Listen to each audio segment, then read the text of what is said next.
आवडीचं असलं की खुश, आवडीचं नसलं की नाखुश, अशी मुलांची अवस्था असते. ज्या दिवशी आवडीची भाजी नसेल, त्या दिवशी नुसती बडबड चालू असते.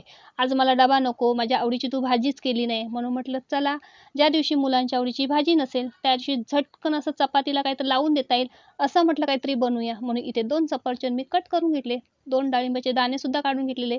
ते सगळं पॅनमध्ये टाकलं, 1 ग्लास पाणी टाकलं आणि शिजवून घेतलं. पुन्हा थंड झालं की मिक्सरच्या जारमध्ये टाकलं आणि मिक्सरला फिरवून घेतलेलं आहे. पुन्हा एक चाळणी ठेवली. चाळणीत सगळा हा पल्प मी ओतून घेतला आणि गाळून घेतलेला आहे.